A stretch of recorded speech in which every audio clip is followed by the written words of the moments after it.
Bonjour à tous et bienvenue dans cette nouvelle interview. J'ai le plaisir aujourd'hui d'être avec Alexia Gilbert à Besançon. Oui, Bonjour. bonjour. C'est ça, Besançon avec un grand soleil. Ah, Ça arrive en Franche-Comté aussi. et donc je t'interviewe depuis mon Finistère. Donc je suis Anne Sarkissian, réalisatrice et consultante en stratégie de communication, cofondatrice de Développe ta boîte à ton image. Et j'ai le plaisir de vous faire profiter de cette interview qui est issue d'une nouvelle série sur la reconversion. Et Alexia, elle a un sacré parcours de reconversion professionnelle. Oui, c'est vrai. Donc, Alexia, aujourd'hui, tu es coach et ta Ça. spécialité, c'est la perfection, Mm, imparfaitement soi. Euh, exactement. Tu es créatrice aussi d'un jeu de cartes et tu vas nous expliquer tout ça. Bien Mais sûr. qu'est-ce que tu faisais avant? Mm. Alors, rien à voir. Déjà, bonjour à toutes les personnes qui vont nous écouter. Donc, avant, moi, j'étais assistante sociale. Donc, quand même un métier dans l'accompagnement, quand même un métier au cœur de l'humain. Mais ma formation initiale, c'est d'être assistante sociale. J'ai eu un parcours voilà, dans différents endroits en scolaire. J'ai travaillé avec des enfants déficients visuels. J'ai travaillé dans un centre d'hébergement pour hommes sortant de prison. Donc, j'ai fait des choses très différentes. Et puis ensuite, je suis, au bout de 7 ans, je suis partie dans le monde de la grande entreprise puisque j'ai été responsable de développement social pour les régions Bourgogne-Franche-Comté pour le groupe AG2R La Mondiale pendant 15 ans. Voilà, donc ça, c'était avant. Alors, déjà, la première transition entre assistante sociale au groupe AG2R, comment ça s'est passé? C'était déjà un grand saut pour moi parce Ah qu'il faut oui. savoir que mon dernier poste avec les enfants déficients visuels, j'étais dans l'associatif. Donc, c'était très familial, c'était une école où il n'y avait pas tellement d'enfants et puis on était vraiment une belle équipe pluridisciplinaire. Pour te dire, à l'époque, ça paraît le temps des dinosaures, mais j'avais même pas d'ordinateur. Je faisais tous mes dossiers à la main, tu vois.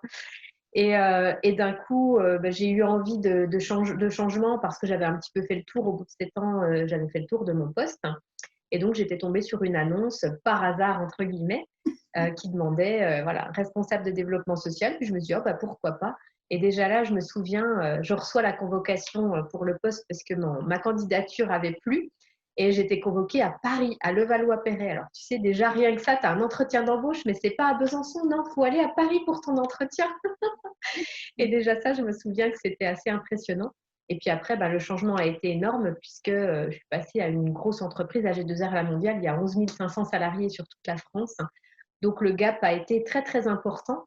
Eh oui. Et en effet, travailler autrement avec des outils informatiques qui, à l'époque, je ne connaissais pas. Et puis, travailler avec des gens qui ne sont pas sur place parce que moi, j'étais habituée à voir toute l'équipe. J'avais besoin de quelque chose, j'allais taper à un bureau, tu vois. Et là, c'était plus du tout possible puisque les gens étaient plutôt à Paris au siège social. Donc, c'était déjà un grand, grand saut pour moi à l'époque. Et je me rappelle que j'ai mis quand même une année à prendre en main le poste et à me sentir vraiment bien et me sentir à ma place. Et les premiers mois, je me rappelle être allée à Paris en déplacement. J'étais à l'hôtel toute seule et j'appelais ma mère en lui disant mais je sais pas si j'ai pris la bonne solution. Puis ma mère, au lieu de m'encourager, elle me disait je te l'avais dit, je te l'avais dit. Terrible. C'était horrible. C'est terrible parce qu'en plus, dans l'école où j'étais, l'école pour déficients visuels, j'avais toutes les vacances scolaires, j'avais vraiment un confort. Et c'est vrai que je pense que notre entourage se dit, il vaut mieux privilégier ce qu'on connaît déjà, le confort, etc. Alors que moi, au contraire, j'avais envie de me dépasser. Mais bon, ça n'a pas été facile. Voilà. Et du coup, quand tu es rentrée dans ce groupe, tu as été formée? Oui, alors c'est vrai que quand on rentre dans un grand groupe, on a la chance d'être formé. J'ai eu mon chef qui était à Marseille à l'époque, qui est venu pendant 15 jours auprès de moi pour m'accompagner. J'avais une assistante déjà qui était au top, qui était là depuis bien des années avant moi, donc qui m'a beaucoup, beaucoup aidée. C'était un petit peu l'inverse, c'était l'assistante qui aidait la responsable. Et puis j'ai eu beaucoup de formations, donc j'ai quand même eu un accompagnement qui a été assez important pendant les premiers mois de ma prise de poste.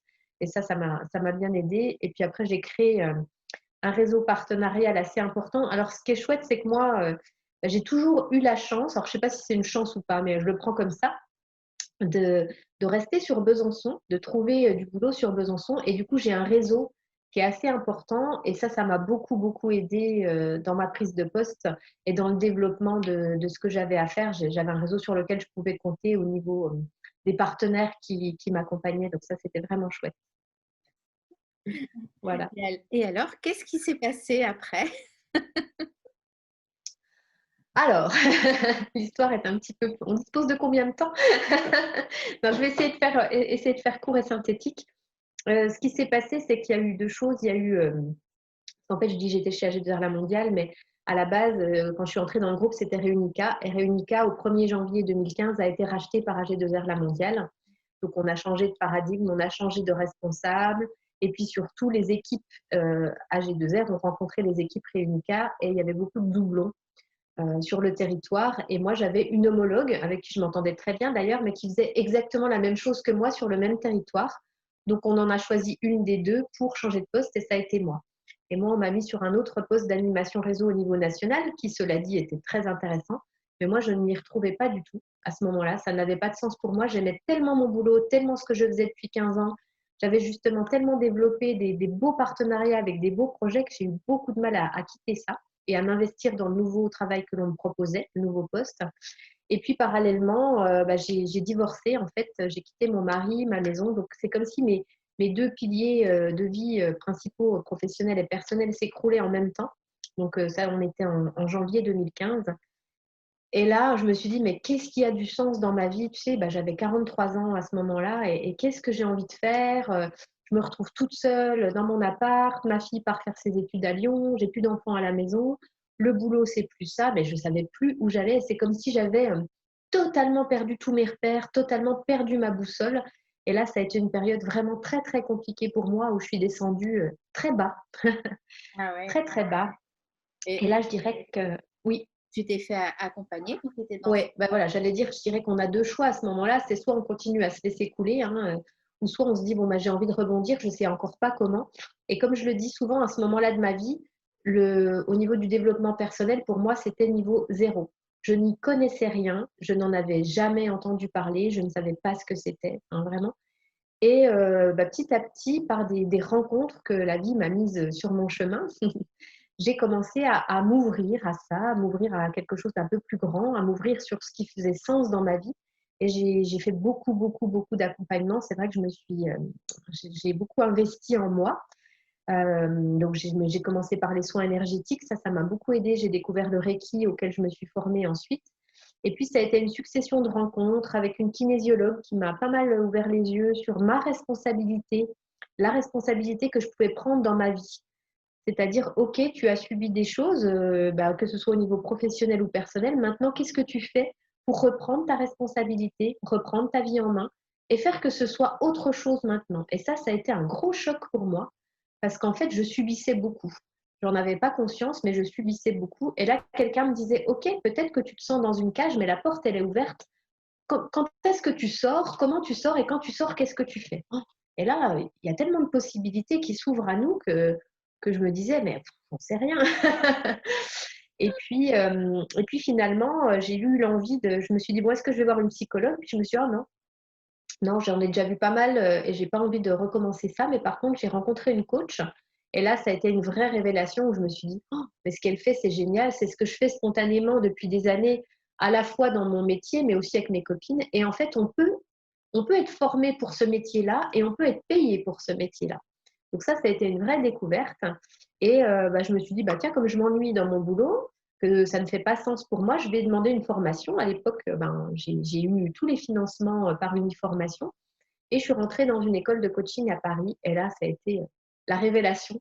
Pour l'anecdote, j'étais les premiers cours, quand on était en regroupement, en séminaire, j'osais même pas aller faire pipi tellement j'avais peur de perdre une minute de ce qui était dit, tellement je prenais tout. J'étais une vraie éponge. Je suis devenue à ce moment-là boulimique du développement personnel parce que c'était comme si j'ouvrais une boîte de Pandore et que tout était possible et c'était juste formidable, quoi. Donc ça a été les premiers pas, tu vois, là, c'était en 2016, les premiers pas dans ma reconversion professionnelle, mais par le biais de petits pas. Ce que je veux dire aussi aux gens qui nous écoutent, c'est que c'est pas une baguette magique où d'un coup on se dit ah bah ça y est, j'ai tout compris, puis ma vie elle n'a pas changé du jour au lendemain, hein. C'est un chemin et qui continue encore aujourd'hui. On est fin 2020 et ça sera pas fini. Enfin, jusqu'à la fin de ma vie, ça va évoluer, ça va s'ouvrir, etc. Mais en tout cas, voilà, ce switch, il s'est fait, je dirais, sur 2 années, quoi. D'accord. Donc, quand tu as commencé à te former au coaching, tu continues à travailler. Ah oui, oui, oui, bien sûr, oui. J'ai fait une formation à côté de mon travail. Donc, j'ai eu de la chance, ça mixait le présentiel et le distanciel. Donc, on avait des téléformations toutes les semaines et puis des regroupements qui étaient à peu près tous les 2 mois à Paris, mais sur les vendredis, samedis, dimanches. J'avais spécifiquement choisi cette formation pour pouvoir continuer à travailler parce qu'en fait, ma fille partait faire ses études à Lyon dans une école privée de commerce et son papa n'assumait pas, donc je devais tout payer toute seule. Donc, il était inenvisageable pour moi d'arrêter mon travail. Donc, j'ai trouvé ce moyen de faire un peu des deux et ça demande du travail et de l'investissement, mais j'aimais tellement ce que je faisais je dirais que ce n'était pas un problème, bien au contraire. Donc, parallèlement, j'ai fait mes études de coaching à côté de mon travail. Et même ensuite, quand j'ai décidé de commencer à faire des consultations, j'ai gardé mon boulot et pendant plusieurs mois, j'avais un cabinet que je louais et je faisais les consultations le soir ou le samedi matin. Voilà. D'accord. Ah, et donc, ça, pendant combien de temps tu as jonglé avec les deux? Oh, ça a été une petite année, je dirais, ouais, entre 9 et 12 mois à peu près. Ça s'est fait pareil, ça s'est fait dans la douceur, mais ouais, une petite année où j'ai continué à faire comme ça pour pas tout lâcher d'un coup, parce que comme je dis souvent, moi j'étais dans la cage dorée puisque j'étais cadre. On s'est commencé dans ces grosses institutions, donc j'avais un bon salaire, j'avais la voiture de fonction, les tickets resto, les chèques vacances. Donc c'est dur de quitter tout ça pour se dire je vais aller dans le grand bain de l'entrepreneuriat, je ne sais pas de quoi je vais vivre. Donc j'ai quand même pris mes précautions pour pas non plus partir dans tous les sens et puis assurer mes arrières quand même. Ah oui, tu étais en sécurité Oui, financière. Et j'ai alors, essayé de m'y mettre le plus possible en tout cas. à quel moment tu as coupé le cordon? C'était en janvier 2017, je me souviens, j'avais l'entretien annuel d'évaluation avec mon chef et c'est sorti tout seul en fait. Quand on a fait l'entretien, je lui dis mais en fait je veux partir. C'est sorti, je sais pas si je m'y étais vraiment préparée. Et lui, il est tombé des nues. Je pense que si on se parle encore pas mal et je pense que ce jour-là, il s'en rappellera longtemps aussi parce que moi j'étais l'employée modèle, hein, j'étais cette fameuse Madame Parfaite. Et du coup, Madame Parfaite qui d'un coup devient imparfaite et qui dit mais en fait j'arrête tout et je continue plus l'aventure avec vous, je veux arrêter quoi. Et là, c'était assez valorisant pour moi puisque du coup, ils m'ont dit mais non, on ne te laisse pas partir comme ça. En gros, qu'est-ce que tu veux? Qu'est-ce qui te plaît plus? On peut essayer de te faire un poste sur mesure, te trouver autre chose. Waouh! Et c'était super sympa de leur part. Mais moi, il y avait une petite voix qui disait non, non, non, non, tu lâches pas. Ta place, c'est plus ici, c'est ailleurs. Et donc, ça, c'était en janvier 2017. Et on a eu une négociation qui a été assez longue puisque ça a duré 9 mois. Et je suis partie au 1er septembre 2017. Donc, pendant 9 mois, on a un petit peu, je ne vais pas dire fait le bras de fer parce que franchement, ils ont été adorables, mais ils ne voulaient pas me laisser partir et ils n'étaient pas d'accord pour la rupture conventionnelle. Et puis moi, sans rupture conventionnelle, je ne pouvais pas partir. Enfin, je veux dire, là, ça aurait été vraiment trop, trop dangereux.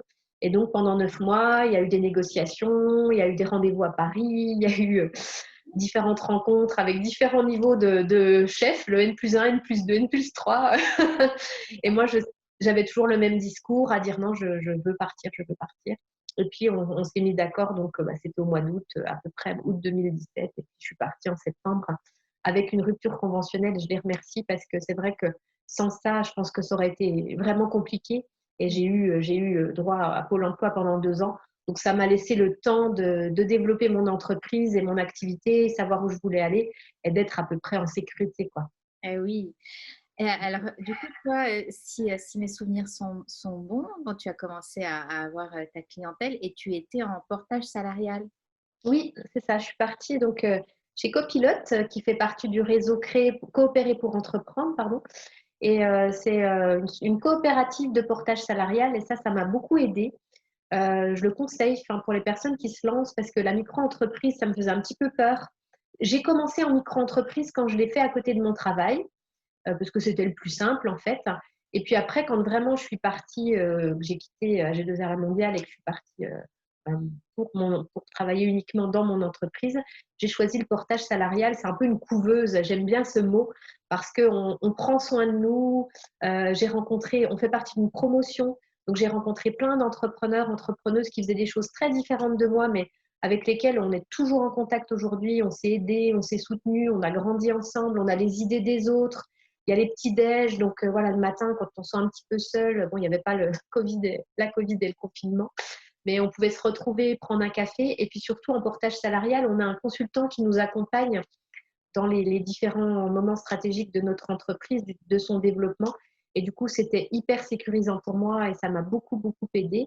Aujourd'hui, je n'y suis plus, mais c'est vrai que ça a été une période pour moi pendant 1 an et demi qui m'a vraiment portée, c'est le cas de le dire, et rassurée pendant ces mois de démarrage.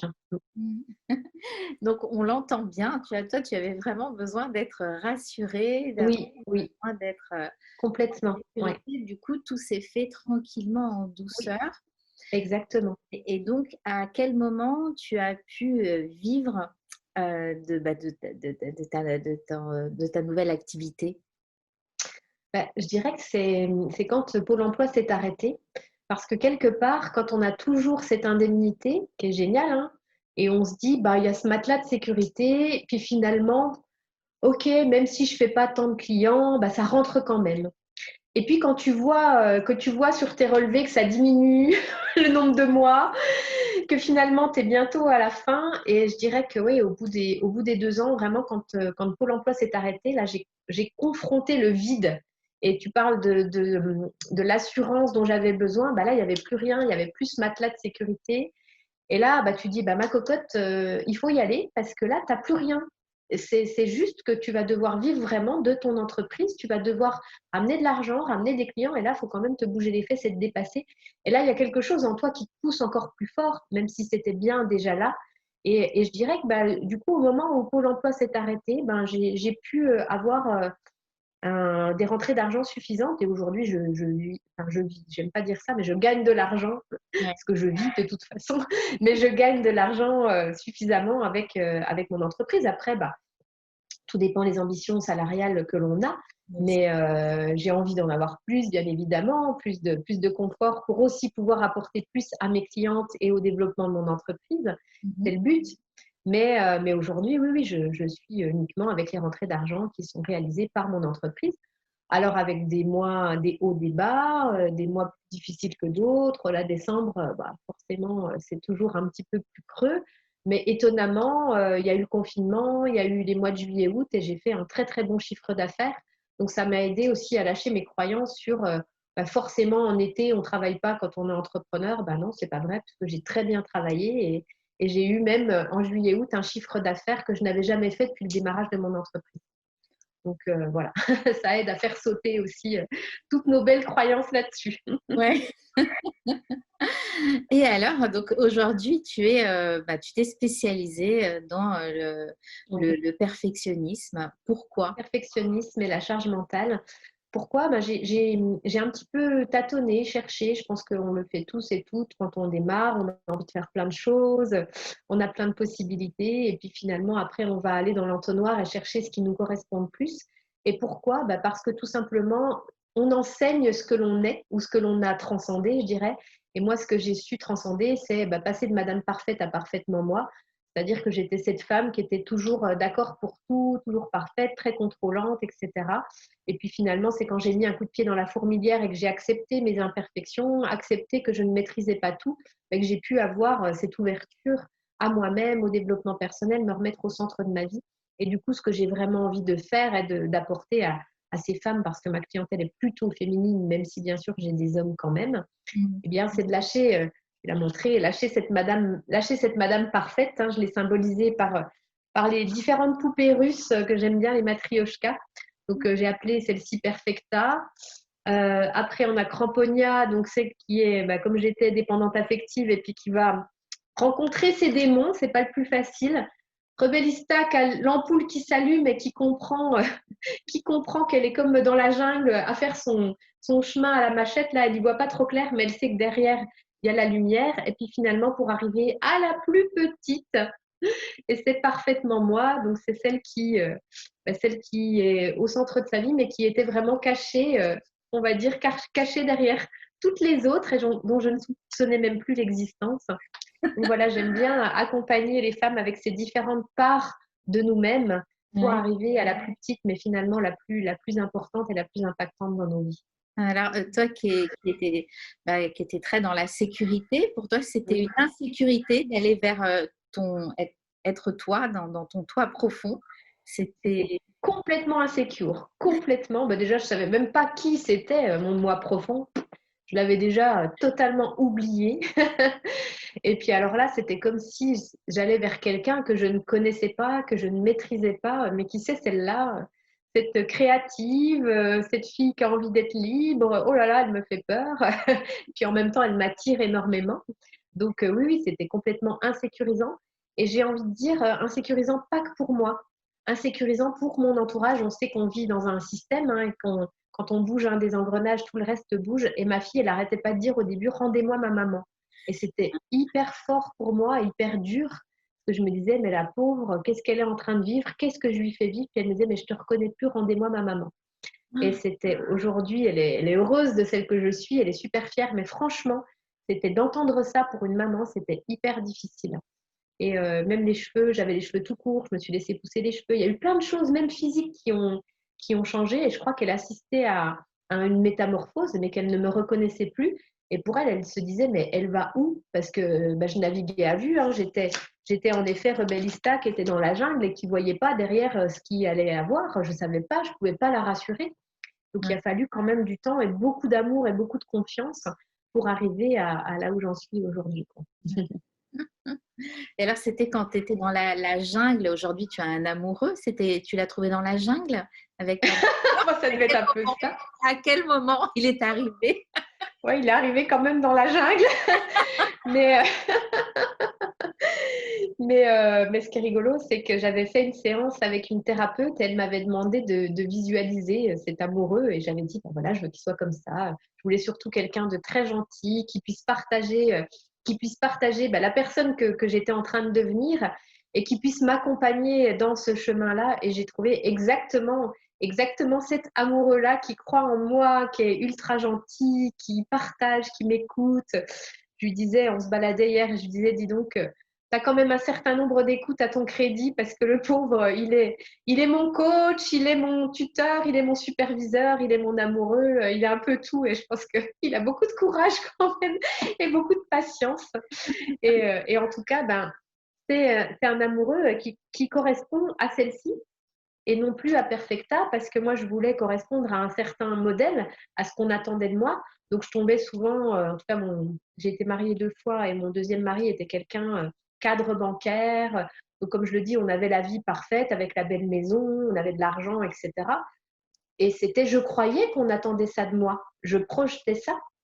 Je croyais qu'on attendait Alexia dans la petite maison dans la prairie, voilà, la belle image, tout va bien, la belle famille. Puis en fait, c'était pas ça du tout.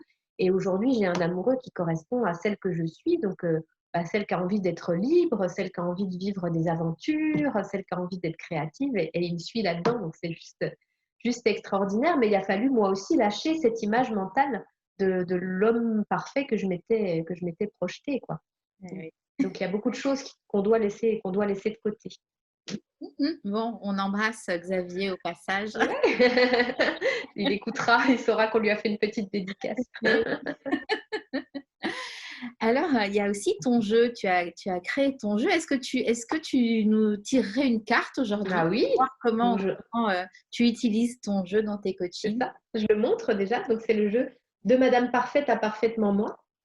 Donc on voyait la petite, je sais pas si vous voyez bien, peut-être pas. Il y a la petite, donc c'est mon petit avatar et elle a une cape en torchon de vaisselle où il y a écrit MP comme Madame Parfaite, puis elle a des gants Mappa parce qu'il y a quand même, cette Madame Parfaite hein, qui est toujours un petit peu là avec moi et qui m'accompagne. Je la laisse pas tout à fait de côté parce que je l'aime bien quand même.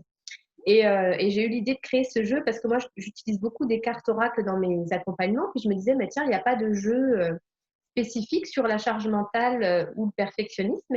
Et en laissant parler la part de moi créative, hein, parce que je ne pensais même pas que je l'étais en plus, j'ai créé ce jeu. Alors, c'est 44 cartes. On tire une carte au quotidien, si l'on souhaite, ou une fois par semaine, ou en soirée avec des copines.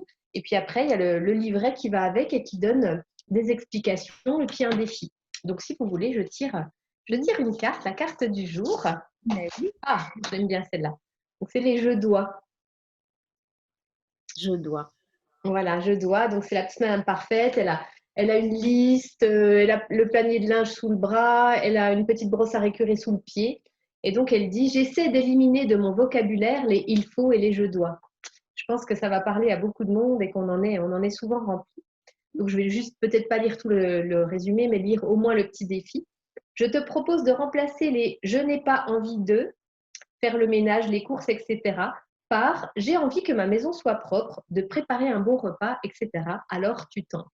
Donc c'est vraiment d'éliminer les je dois, les il faut, les j'ai pas envie, et puis de dire comment on peut amener du positif dans tout ça et y trouver de l'intérêt plutôt que encore se mettre des contraintes. Oui. Voilà. Donc ce jeu, ben, c'est un beau cadeau de Noël, hein. Ah oui, avec plaisir, un beau cadeau de Noël. Il m'en reste quelques-uns parce qu'en fait l'aventure du jeu est assez incroyable aussi. C'est que je l'ai proposé à un éditeur et l'éditeur a dit oui. Et du coup, le jeu sortira dans les bacs au mois de mai. Tout va bien avec tout ce qui se passe actuellement, mais normalement, oui. Donc, vous devriez pouvoir le retrouver dans les boutiques Fnac, Cultura, librairies indépendantes, etc. Donc là, il m'en reste quelques-uns en auto-édition que vous pouvez retrouver sur mon site internet www.alexia-gilbert.fr. Et après, ben, ce sera dans les magasins. Voilà. Et je suis super contente parce que du coup, il va vivre une jolie vie. Super. Donc, avant de terminer cette interview, déjà, je te remercie. Merci à toi. Et donc, quel conseil tu pourrais donner, tu aurais envie de donner à des femmes qui sont un peu coincées dans leur job, qui ont envie de se reconvertir? Bah, deux choses. Je dirais, la première, c'est écouter plutôt le cœur plutôt que la tête. Moi, ma tête, elle m'a beaucoup gouvernée pendant longtemps. Et quand j'ai décidé d'écouter mon cœur, c'est là où le chemin vers moi-même s'est ouvert. Donc ça, c'est la première chose, même si ça semble complètement fou, complètement antinomique, allez-y.